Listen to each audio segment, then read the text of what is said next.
उत्तर प्रदेश में लोकसभा चुनाव को लेकर सभी दल बड़े स्तर पर तैयारी कर रहे हैं। इसी क्रम में एनडीए के सहयोगी दल भी सुबह सपा भी लगातार जनसंपर्क कर रही है। सुबह सपा के राष्ट्रीय अध्यक्ष ओम प्रकाश राजभर ने भी घोसी लोकसभा सीट से अपना प्रत्याशी उतारा हुआ है, जिस पर ओम प्रकाश राजभर ने हिंदी खबर से खास बातचीत की।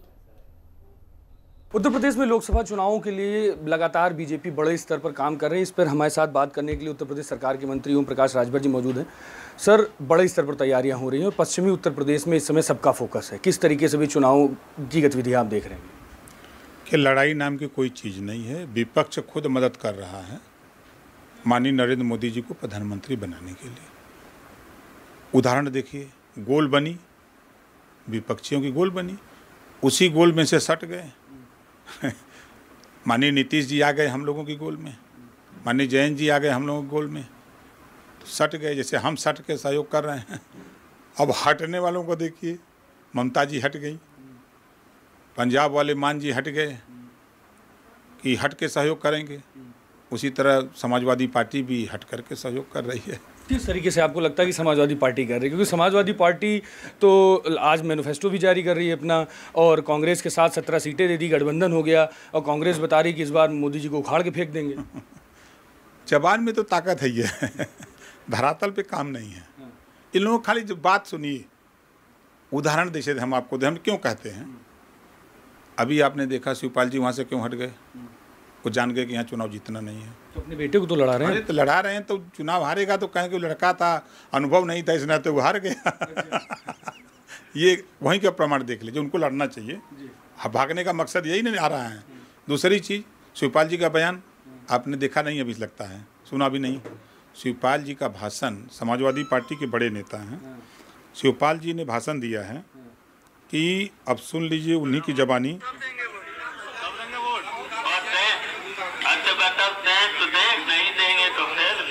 वो देख लेंगे, जो उन्होंने कहा था कि अगर देंगे तो देंगे वोट, नहीं देंगे तो बाद में निपट लेंगे। ये तो धमकी है ना कि आप हमको वोट नहीं देते हैं तो उधर चले जाओ, भाजपा में जाओ। इस तरह के बयान क्या साबित करते हैं? कि नाराजगी, कि हमसे नाराज, हम तुमको धमका रहे हैं, हमारी तरफ मत आना, भाग जाओ। दूसरी चीज़, अखिलेश जी ने क्या बयान दिया मध्य प्रदेश? शिवपाल जी की जो आप बात करें, शिवपाल जी ने तो एक बयान दिया है, कहा है जिसमें कि उनको गुंडा कहा गया था। तो उन्होंने कहा कि अगर मैं गुंडा हूं तो भाजपा के सारे नेता मेरे चेले हैं। ये बयान क्या कह रहा है? जो लोग वोट देंगे ठीक है, नहीं देंगे तो हम बाद में निपट लेंगे, ये वो कह रहे हैं ना। ये तो वोटरों की बात हो रही है ना, गुंडागर्दी की तो बात नहीं हो रही। ये वोटरों को धमकाया जा रहा है, ऐसा जो बयान है। दूसरी चीज़, अखिलेश जी को देखिए, मध्य प्रदेश में उन्होंने क्या भाषण दिया। कांग्रेस को वोट मत देना, ये चालू पार्टी है, ये हमको धोखा दिया, तो तुमको धोखा देते कितनी देर हुआ? क्या बीजेपी को जितवा दिए, ठीक है। अब यूपी आइए, 28 साल वाले को एमएलसी का पर्चा भरवा के जितवा रहे थे, मतलब बैकडोर से बीजेपी को समर्थन कर रहे थे, पर्चा खारिज हो गया। अब आगे चलिए, उत्तर प्रदेश में अभी तक आज के डेट में एक भी रैली अखिलेश की हुई इस नाते नहीं हो रही है कि भाजपा के समर्थन है, तो काहे को रैली करेंगे? तो आप तो अखिलेश जी के साथ रहे हैं, विधानसभा चुनाव भी लड़े हैं, क्या कारण लग रहा है? अखिलेश जी तो राष्ट्रीय अध्यक्ष हैं, लगातार सार्वजनिक मंचों में, आज भी प्रेस कॉन्फ्रेंस है, उनकी प्रेंस कॉन्फ्रेंस कर रहे हैं। इतना करवा करेंगे तो ये किस लिए? मतलब वो देखिए, पार्टी को जिंदा रखने के लिए, अपनी जान बचाने के लिए। नहीं तो अगर जीतेंगे ही नहीं तो पार्टी जिंदा कैसे रहेगी? वोटर तो रहेगा, पार्टी का झंडा तो जीतें चाहे मत जीतें। भाई कम्युनिस्ट पार्टी नहीं जीत रही तब भी है ना पटिया। बसपा एक सीट जीती है ना, बसपा उत्तर प्रदेश में एक एमएलए है ना, बसपा। कांग्रेस पार्टी है ना, 2 एमएलए हैं उसके, है ना पटिया। हमारी पार्टी के 6 हैं, दोनों पर भारी हैं। तो अच्छा, आप पूर्वांचल से हैं सर, घोसी सीट पे आप चुनाव लड़वा रहे हैं, आपके बेटे चुनाव लड़ रहे हैं। किस तरीके से वहाँ के समीकरण देख रहे हैं? क्योंकि एक वीडियो सामने आया जिसमें ब्रजेश पाठक जी कार्यकर्ताओं के सामने उनको खड़ा किए हुए थे, लगातार विपक्ष इस पर चुटकी ले रहा, क्या कहें? देखिए, विपक्ष के पास मुद्दे तो है नहीं। वो विपक्ष शिक्षा की बात करता, स्वास्थ्य की बात करता, रोजगार की बात करता, भाईचारा की बात करता, प्रदेश में अमन चैन की बात करता, तब तो बात समझ में आती। अब वोटर के सामने जो मालिक है, आज के तारीख में जिस दिन से आचार संहिता लगी तो वोटर भगवान हो गया। तो भगवान के सामने आप ऐंठ के वोट लेंगे?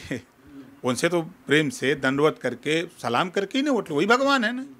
तो भगवान के सामने अगर हाथ जोड़ करके वो वोट मांग रहा है कि भैया आप लोग आशीर्वाद दीजिए, हम चुनाव लड़ रहे हैं। तो क्या समीकरण देख रहे हैं भैया? कोई से लड़ाई नहीं है। उत्तर प्रदेश की 80 सीट पर कहीं लड़ाई नहीं है।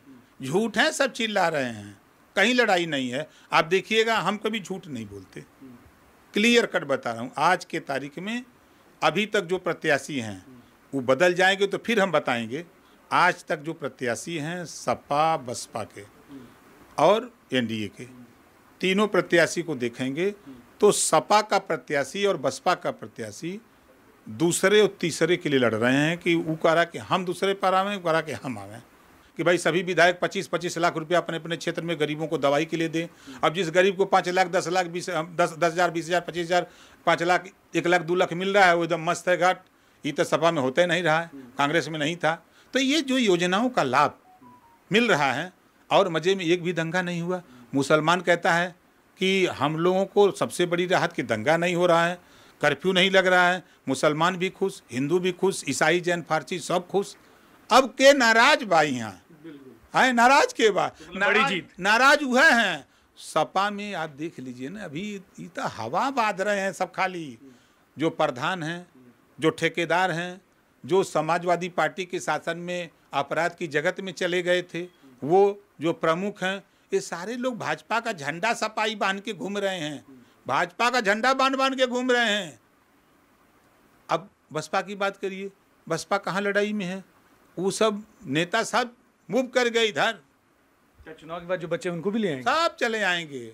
अच्छा बोलते हम कहे थे तो आप मजाक समझ रहे थे ना? नहीं, बिल्कुल बिल्कुल सही, बिल्कुल सही। और ये थे ओम प्रकाश राजभर जी, जिन्होंने साफ तौर पर अपनी बेबाक अंदाजी में जिस तरीके से वो जाने जाते हैं, साफ तौर पर ये बताया कि पूरी तरीके से 80 की 80 सीटों पर एनडीए सामने आ रही और बड़े स्तर पर जीत रही, और सारे समीकरण और आंकड़ों के साथ बताया, और समाजवादी पार्टी और बसपा को साफ तौर पर दरकिनार करते हुए बताया कि अभी तक वो जमीनी स्तर पर भी उतर नहीं रहे। देखना यह होगा कि अब चुनावी समीकरण में क्या समीकरण बनते हैं कि जब अखिलेश यादव, प्रियंका गांधी या बसपा के जब नेता जो जमीनी स्तर पर उतरते हैं। लेकिन हाल फिलहाल ओम प्रकाश राजभर का कहना है कि विपक्ष जमीनी स्तर पर कहीं नहीं है। कैमरामैन मनोज के साथ में विक्रम सिंह राठौर, हिंदी खबर, लखनऊ।